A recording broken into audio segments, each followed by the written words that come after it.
Mas, irmãos, a paz do Senhor Jesus Cristo, aqui é o pastor Hélio Ornelas, pastor da Igreja Metodista Pentecostal, no Morro da Carolina, no Jacatirão, Duque de Caxias, na Congregação Jardim Santa Marta, Belfor Roxo e na Congregação Nova Campinas do Caxias, para ministrar mais uma aula da Escola Bíblica Dominical, primeiro trimestre de 2023, classe de adultos da CPAD, e estamos estudando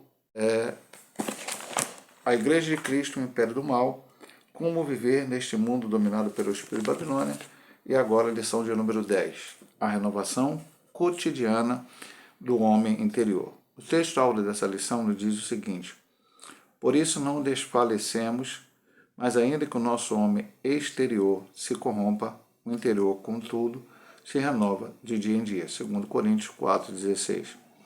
Verdade prática: por instrumentalidade do Espírito Santo, os salvos experimentam a renovação interior em meio às adversidades externas. Leitura bíblica em classe, 2 Coríntios 4, do 11 a 18. E assim nós que vivemos estamos sempre entregues à morte por amor de Jesus, para que a vida de Jesus se manifeste também em nossa carne mortal. De maneira que em nós opera a morte, mas em vós a vida. E temos, portanto, o mesmo espírito de fé, como está escrito: cri, por isso falei, nós cremos também, por isso também falamos, sabendo que o que ressuscitou o Senhor Jesus nos ressuscitará também por Jesus, nos apresentará convosco.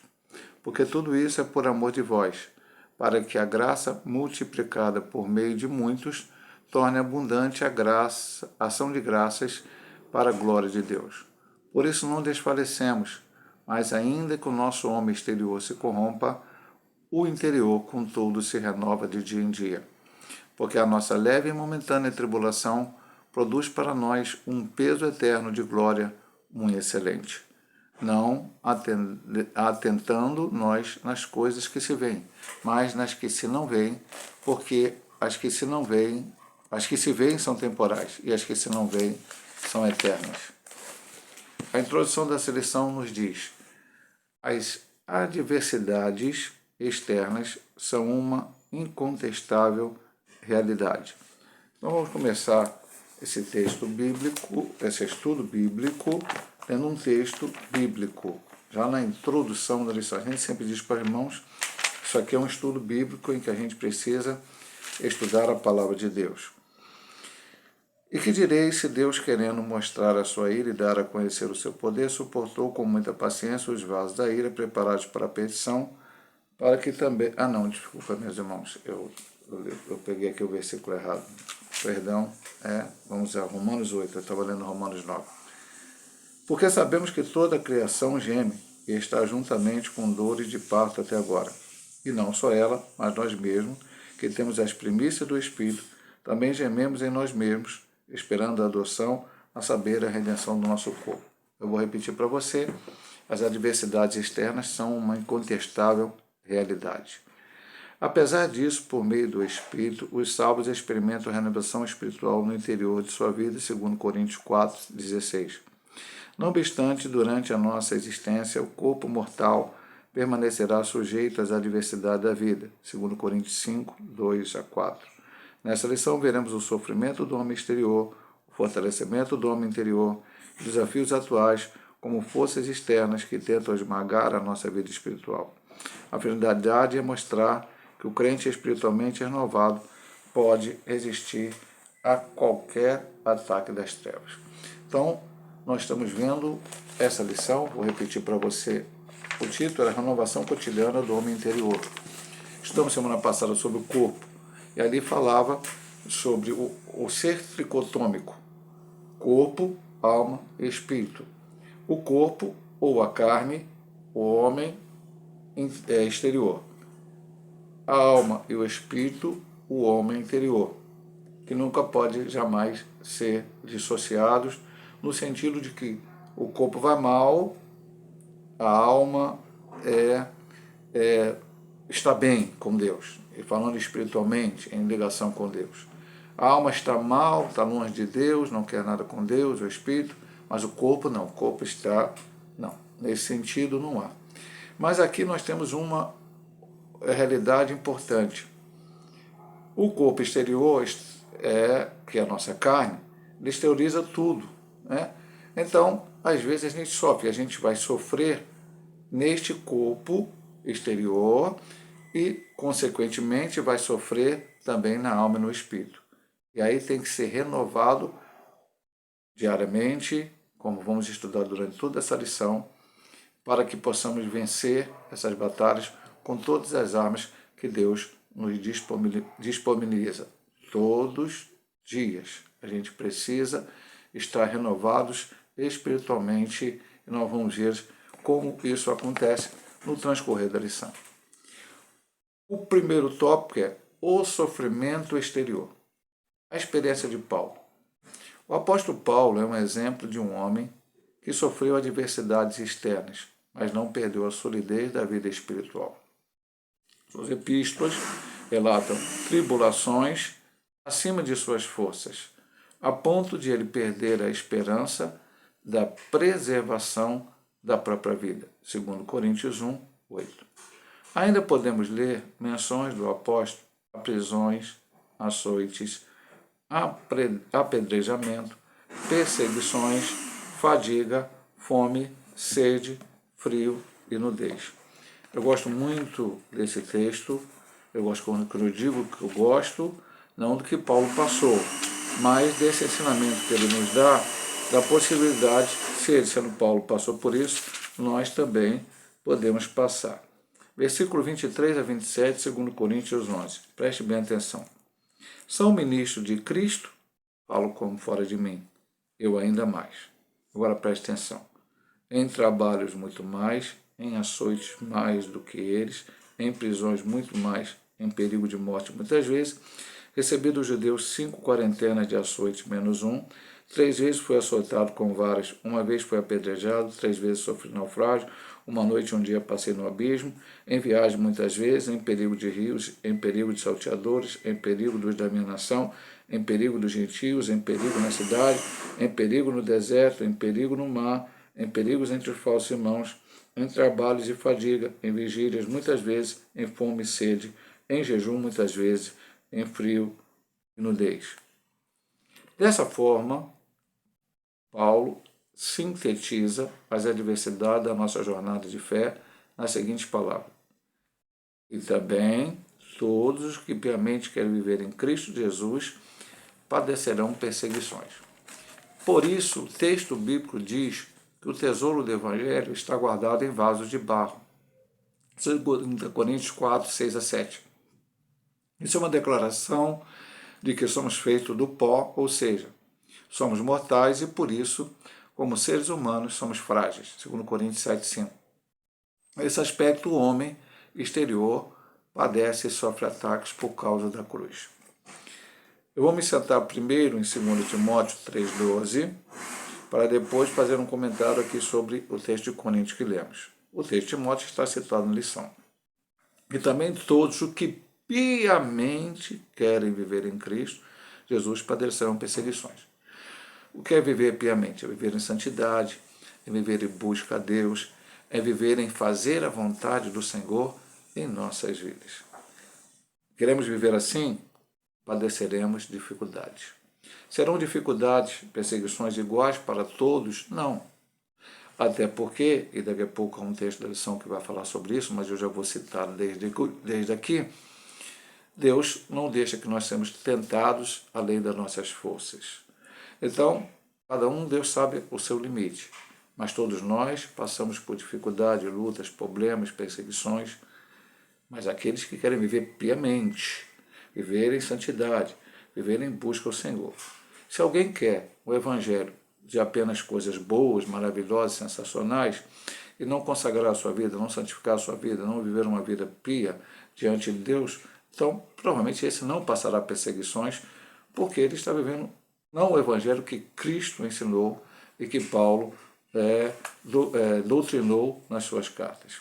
E voltando ao que Paulo disse, que lemos o texto aqui, você vê uma lista de perseguições que aconteceu com ele. Aconteceu porque era o apóstolo de São Paulo, porque ele era um pregador, porque não, pode acontecer com qualquer um de nós, se verdadeiramente quisermos viver o Evangelho. Porque Paulo viveu o Evangelho. Ele não somente ele pregava, mas ele vivia. Então, No sofrimento exterior, vemos a experiência de Paulo. A experiência dele foi o sofrimento no homem exterior. Mas depois nós vamos ver também o exemplo dele com o fortalecimento no homem interior. 2. O exemplo do apóstolo.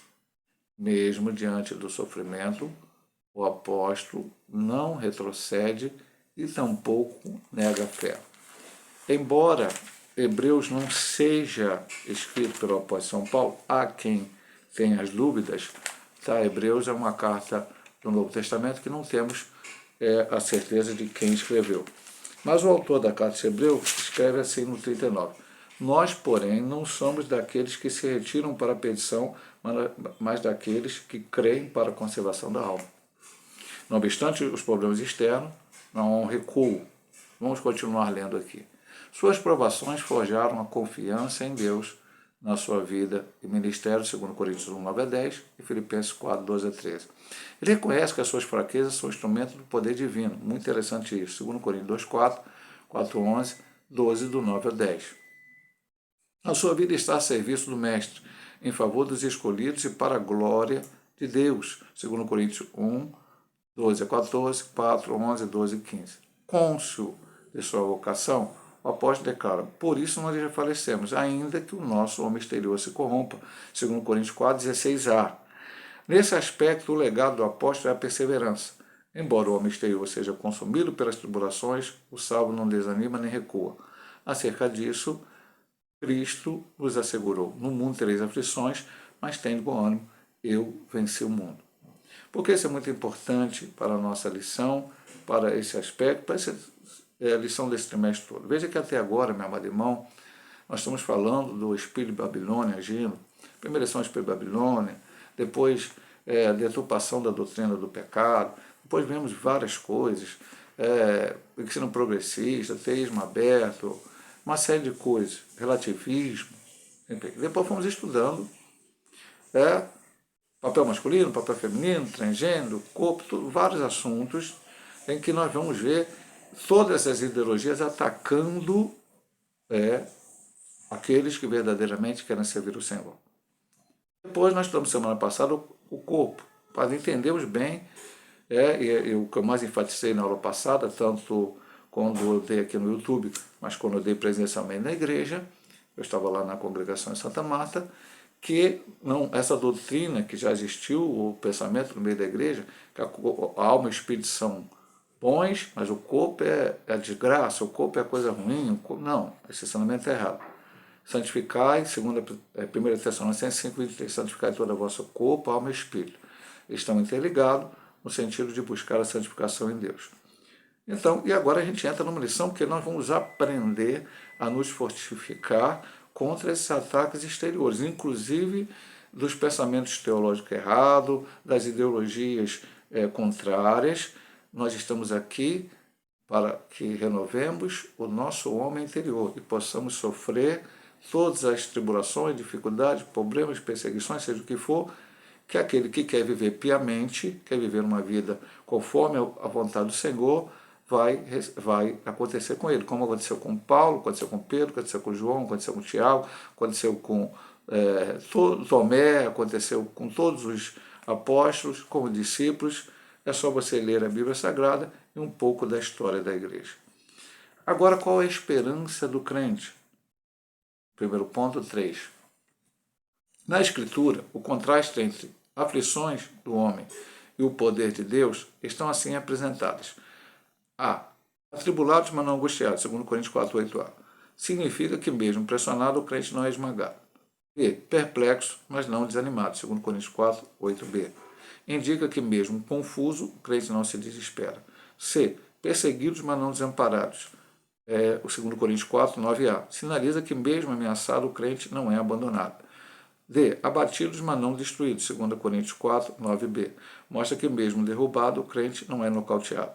O texto ensina que, embora nosso corpo esteja sujeito ao pecado e ao sofrimento, Deus sempre provê um meio de escape.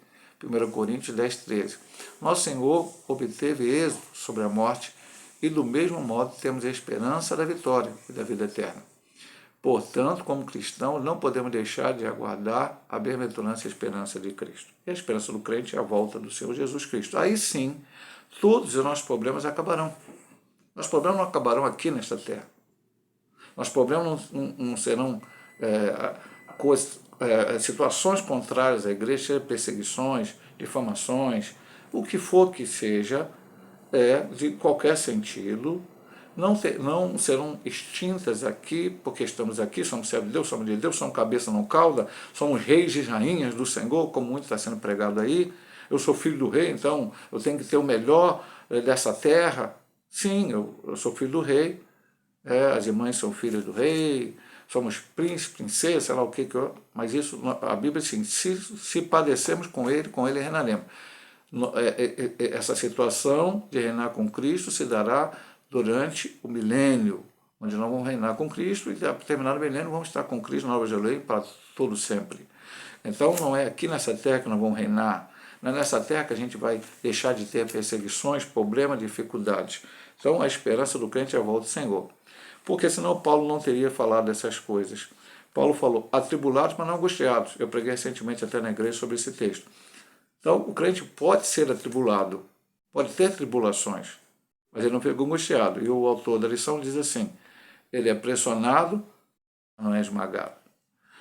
Depois, é perplexo, mas não desanimado.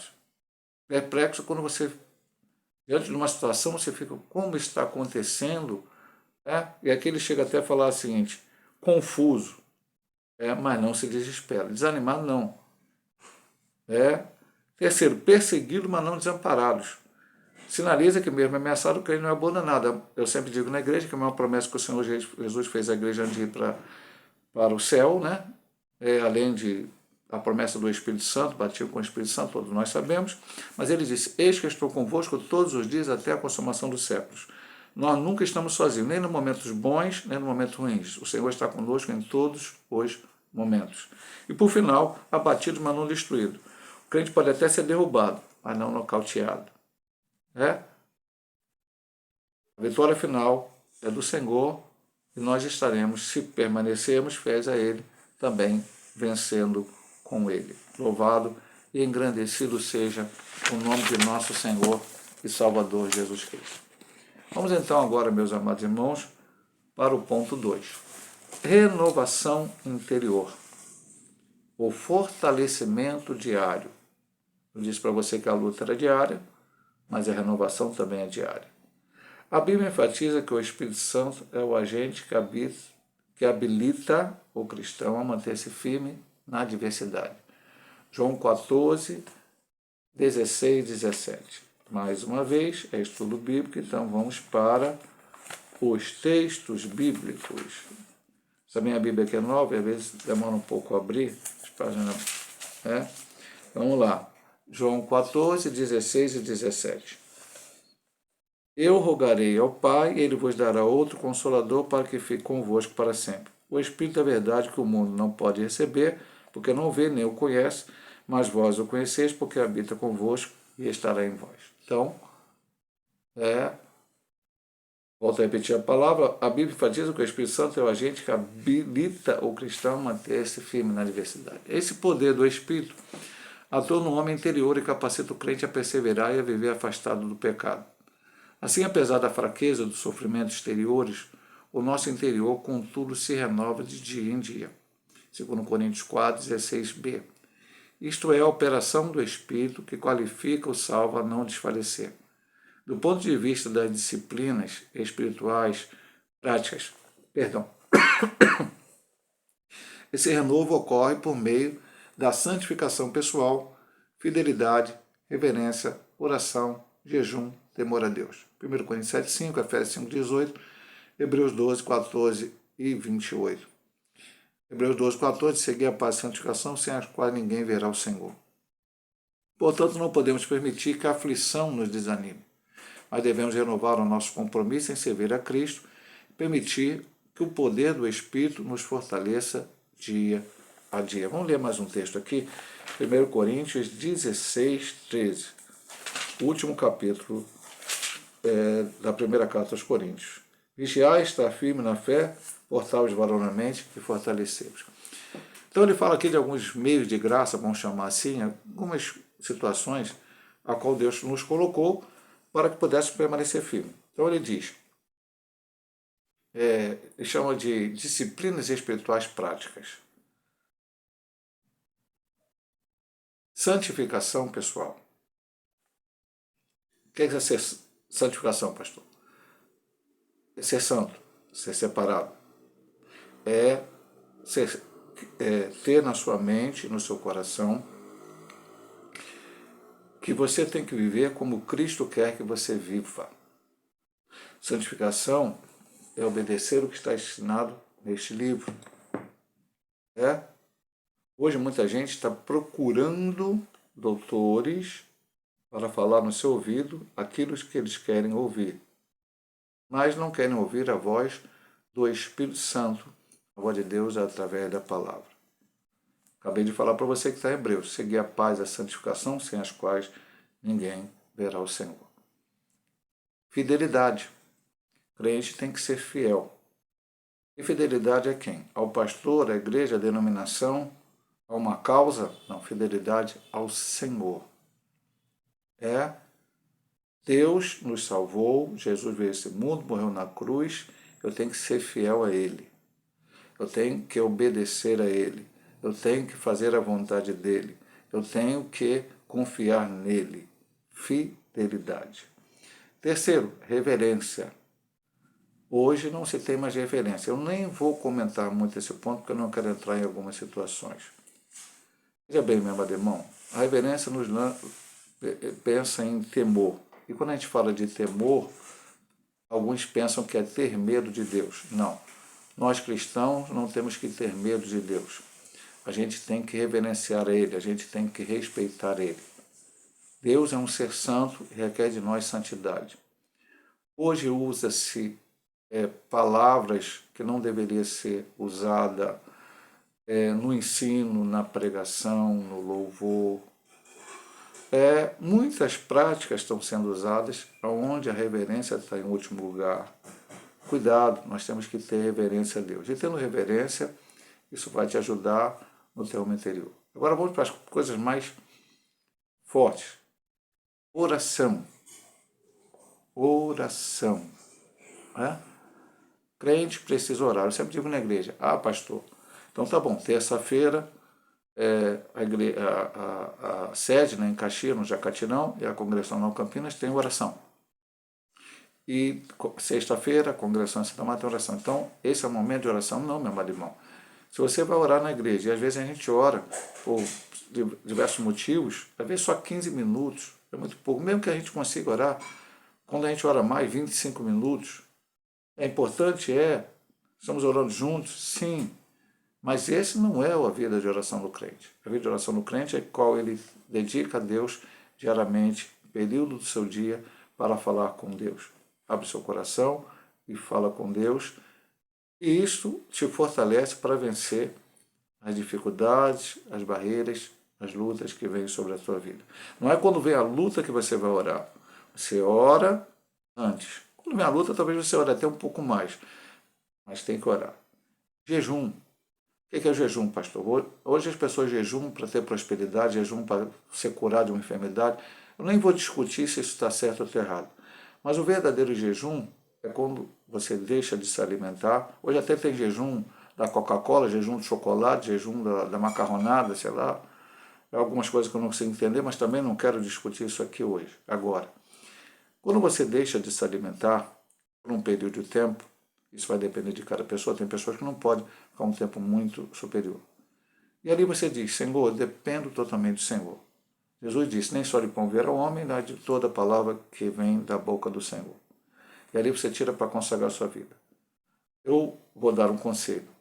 Está trabalhando, não adianta você jejuar trabalhando. Porque você não vai ter tempo para buscar Deus.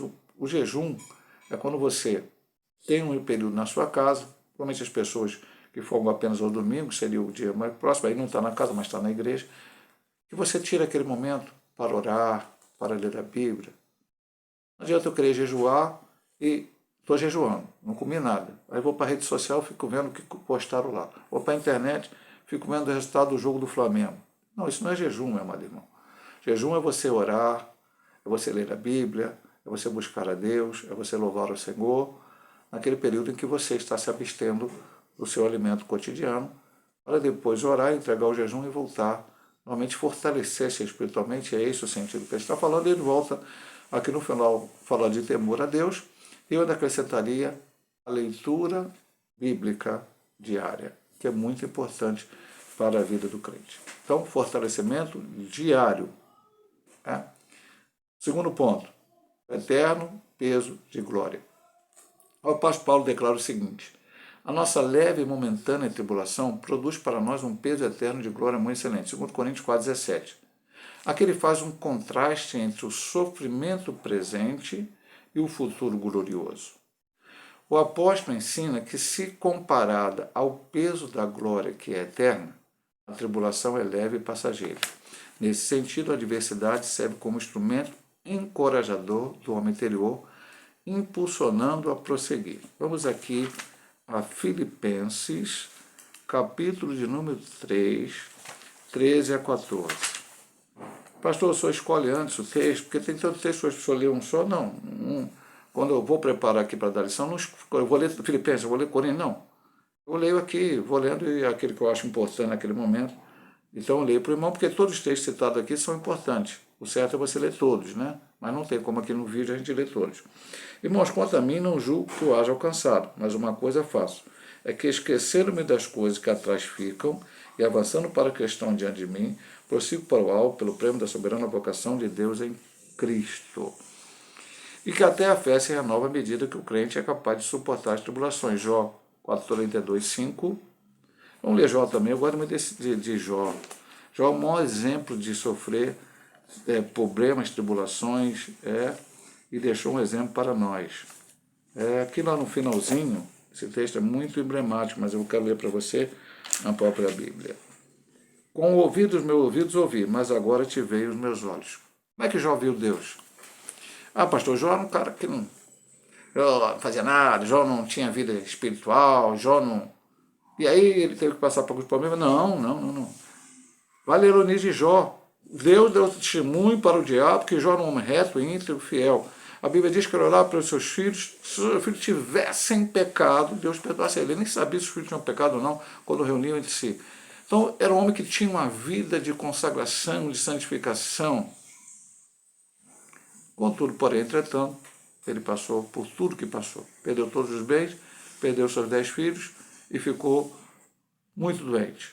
E depois ele diz: até agora eu te conhecia por ouvir falar, agora meus olhos te viram. Foi a tribulação, a luta, o problema, e a presença final de Deus, a aparição de Deus, a conversa que Deus teve com ele, onde ele confessou: Senhor, falei do que eu não sabia, falei que eu não, besteira, falei que eu não devia ter dito.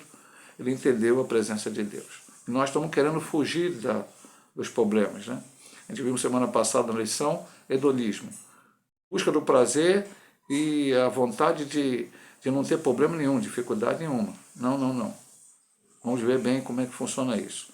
Portanto, faz-se necessário sermos sábios diante da tribulação, fugindo da murmuração e reconhecendo que as lutas, segundo o critério de Deus, são inevitáveis. Entretanto, as Escrituras ratificam que as aflições deste tempo não podem ser comparadas com a glória do porvir. Então, esse ponto do eterno peso da glória quer dizer o seguinte, meu amado irmão. Compara. O que Deus preparou para você como remido lavado no Santo Cordeiro, quanto você vai gozar lá no céu, quantas coisas boas Deus te preparou para você, e não é porque você merecesse, porque eu merecesse, porque qualquer um merecesse, é pela misericórdia, graça, bondade de Deus. Contudo, porém, entretanto, aqui eu sofro. Sofro aqui. Mas o que Deus preparou para mim é muito maior. Ele diz nesse último texto: as aflições deste tempo, não podem ser comparadas com a glória do porvir.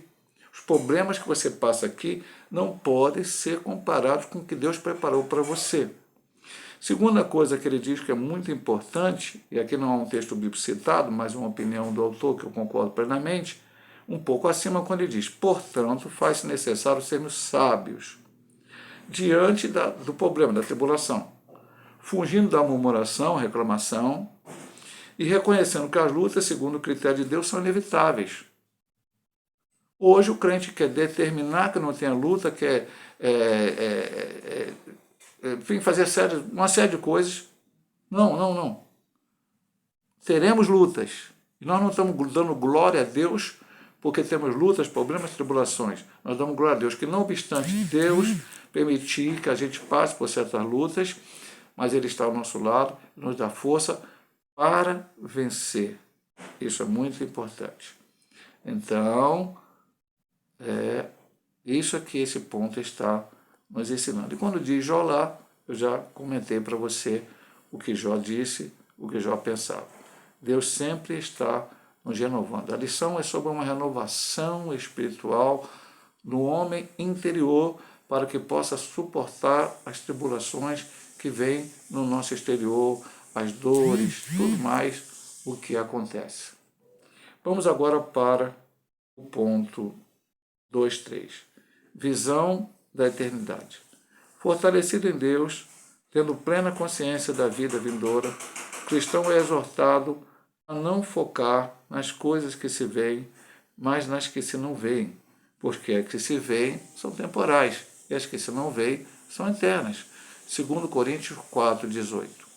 Constatando as coisas visíveis com as invisíveis, as temporárias com as eternas, o apóstolo apela ao exercício da fé bíblica como uma importante motivação para o crente não desfalecer nas tribulações, conforme Hebreus 11.1. Você sabe o que está escrito em Hebreus 11.1? Então eu vou ler para você. Eu sei que você sabe, mas eu vou ler para você. Havendo Deus antigamente... Aliás, não, 11.1 aqui, eu já ia lendo 1.1. Né? É 11.1, perdão. 11.1. Ora, a fé é o firme fundamento das coisas que esperam e a prova das coisas que se não veem. Firme fundamento que eu espero, não recebi ainda. E a prova do que não veio, porque eu não vi. É isso que ele fala aqui, meu amado irmão. Eu vou seguir aqui lendo aqui, porque ainda tem uma parte. Nesse caso, somado à renovação diária, o crente deve ver sob a perspectiva da eternidade. Não por acaso o apóstolo Paulo escreveu: pensai nas coisas que são de cima, perdão, e não que as que são da terra. Perdão, hoje já tossi, agora espirrei, né? Mas está tudo certo. Colossenses 3.2. Então, meu amado irmão, a visão da eternidade. O ponto anterior já falava do peso eterno de glória. Agora só, ele fortalecido por Deus, ele pensa no vindouro. Nas coisas que se veem, olha só, focar nas coisas que se veem, mas não nas que se não veem, porque as que se veem são temporais, as que se não veem são eternas. Eu estou vendo alguém falar mal de mim. Eu estou vendo uma enfermidade que está sobre o meu corpo. Eu estou vendo um desemprego. Eu estou vendo uma luta qualquer na minha família, em qualquer área da vida. Eu estou vendo. Mas essas coisas são temporais. Se mesmo assim, pastor, mas eu posso ficar doente e morrer doente. Como o apóstolo Paulo morreu doente. Ele tinha um problema na vista e morreu doente. Ele fala do espinho na carne lá, em algumas situações. E outros homens de Deus também aconteceram a mesma coisa. Ok? Mas são temporais, por quê? Porque um dia Jesus vai voltar, arrebatar a sua igreja e tudo isso vai passar. Eu tenho que pensar naquelas coisas que se não veem, porque elas são eternas.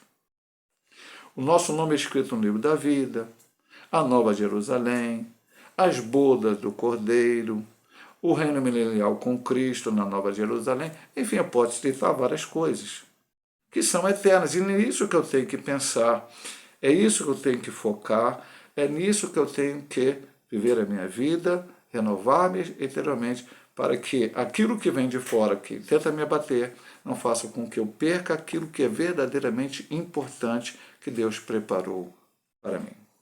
Vamos agora ao último ponto, os desafios de hoje. Cultura secularista. O espírito da Babilônia, por meio da cultura secularista, procura esmagar a vida espiritual dos crentes.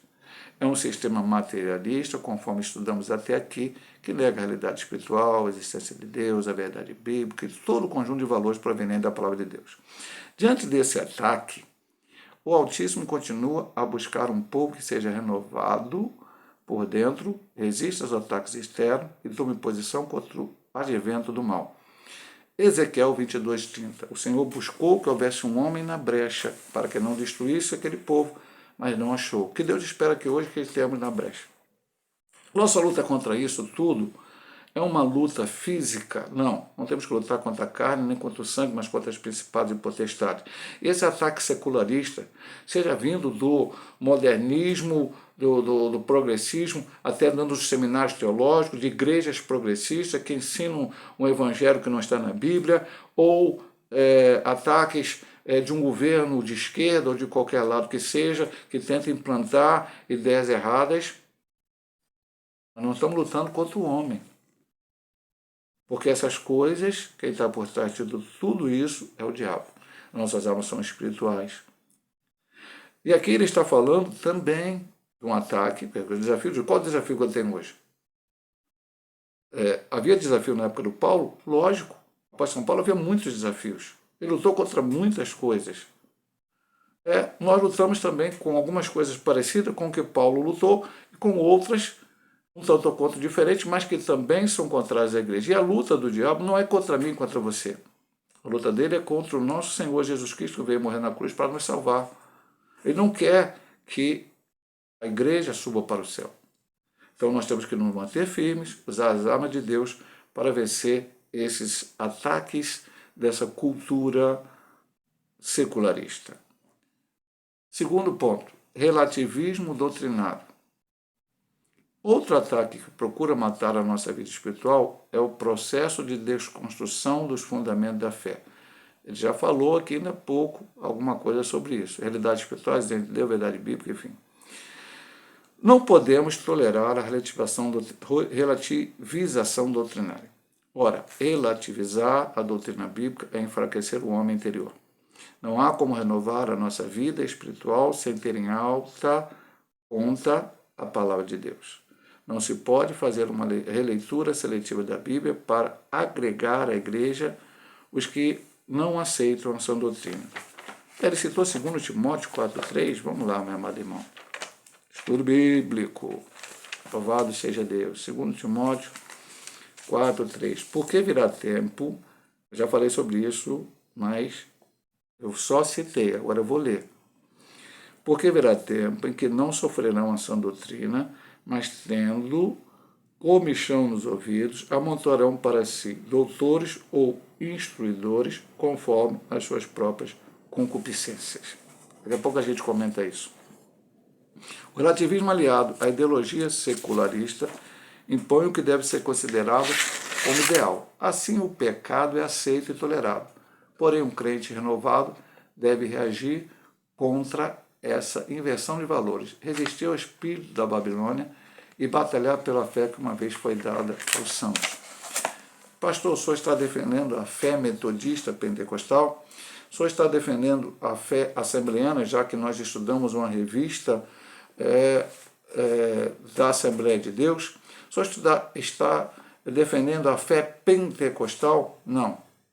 Eu estou defendendo o evangelho ensinado por nosso Senhor Jesus Cristo. Ah, pastor, mas há muitas interpretações. Sim, meu amado irmão.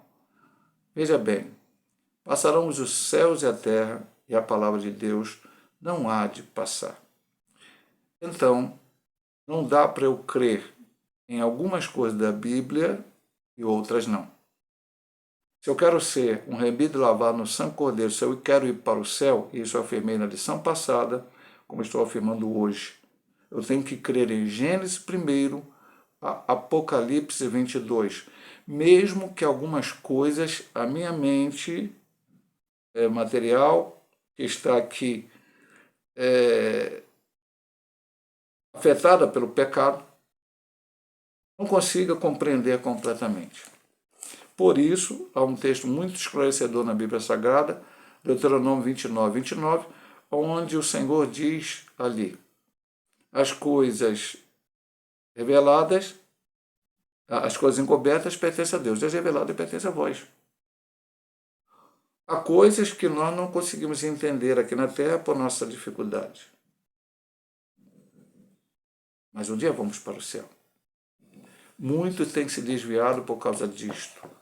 E a Bíblia não consegue entender um texto, Aí começa aquela história, quem casou com Caim, e não sei quem são aqueles, os filhos de Deus, as filhas dos homens que casaram, as filhas de Deus casaram com os filhos dos homens, e vai por fora, e vem um outro lá, diz que a Arambiú começou a maçonaria, e vai por aí por fora, meu amigo. Eu poderia te dizer tantas e tantas coisas que as pessoas falam e que não há nenhuma comprovação dentro do texto bíblico ou nenhuma necessidade da gente saber o que está acontecendo.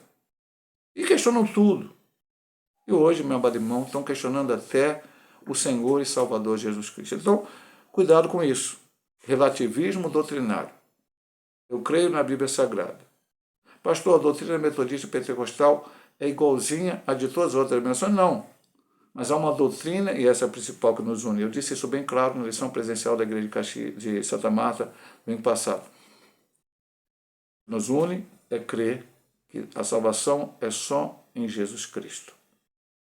Então, eu posso ter pensamentos doutrinários de alguns pontos da doutrina, da teologia, diferentes dos meus irmãos batistas, mas nós vamos para o céu junto com nossos irmãos batistas. Posso ter pensamento doutrinário diferente dos nossos irmãos presbiterianos, mas vamos para o céu todos nós juntos. Podemos ter com qualquer outra denominação, mas iremos para o mesmo céu. Aqueles que foram remidos e lavados no sangue do Cordeiro.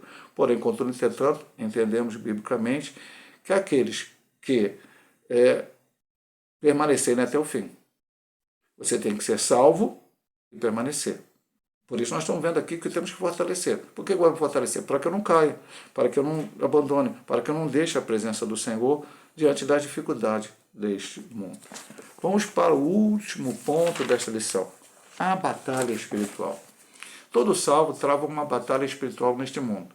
A Escritura diz que Satanás é o Deus deste século e que o mundo já no maligno. 2 Coríntios 4,4, 1 João 5,19. Por isso, nossa declaração de fé das Assembleias de Deus, como a gente sempre explica na lição da Assembleia de Deus, realça que foi com engano que ele começou as suas atividades contra o homem. Gênesis 3,13, 2 Coríntios 11,3. E com essa arma que o diabo e seus agentes ainda seduzem as pessoas deste mundo. Apocalipse 12,9. Outros sim, os espíritos malignos têm capacidade de influenciar os que vivem na desobediência, manipulando e aprisionando e colocando pessoas contra Deus. O diabo consegue colocar pessoas contra Deus? Efésios 2,2. Em que no outro tempo andaste segundo o curso deste mundo, segundo o príncipe da potestade do ar, do espírito que agora operam no espírito da desobediência. Porque um dia eu já fui filho da desobediência antes de aceitar Jesus. E andei contrário a Deus.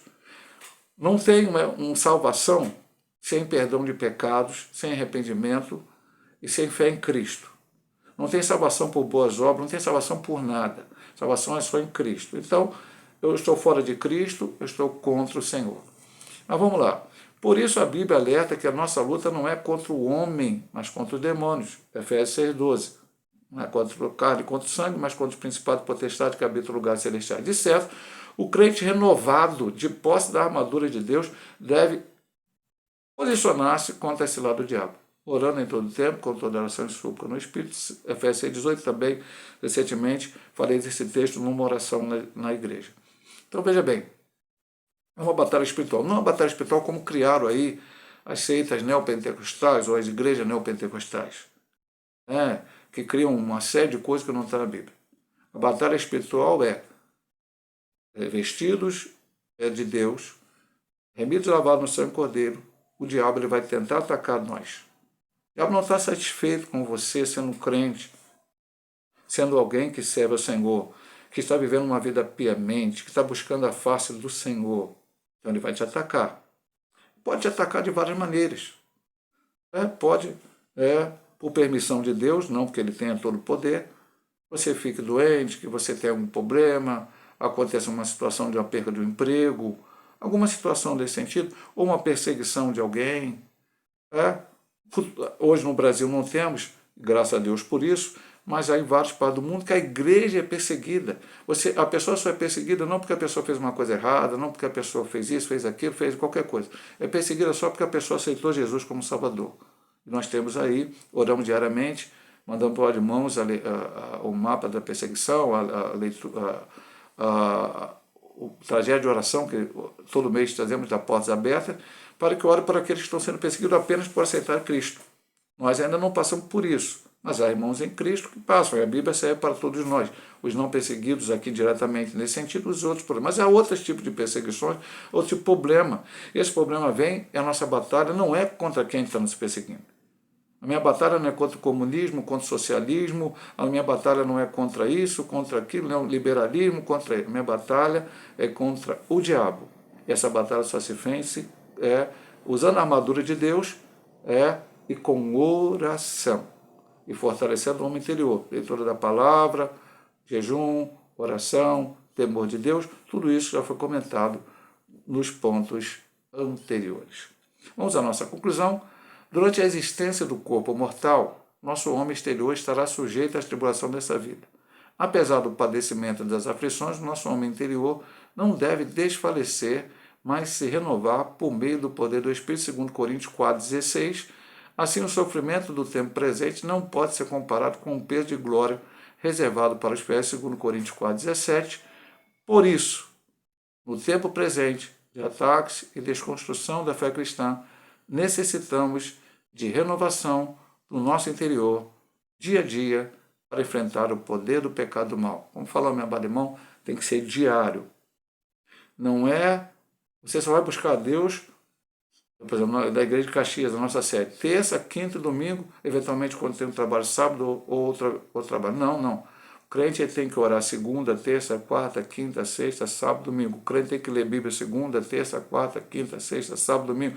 O crente tem que louvar a Deus. Enfim, há muitos meios que você pode buscar a face do Senhor para se fortalecer, porque as lutas serão diárias. Elas podem ser diferentes. Segunda-feira pode ser uma luta, terça outra, quarta outra, quinta outra, sexta outra. Mas elas serão diárias, mas a renovação de Deus em nossas vidas também tem que ser diária. E vencendo tudo isso, nós vamos encontrar o Senhor brevemente, porque brevemente Jesus voltará para arrebatar a sua igreja. E aí sim estaremos livres de todas essas situações. Deus abençoe nossos amados irmãos. Se Deus assim nos permitir, semana que vem estaremos estudando a lição de número 11, cultivando a convicção cristã. Que Deus abençoe a todos, em nome de Jesus.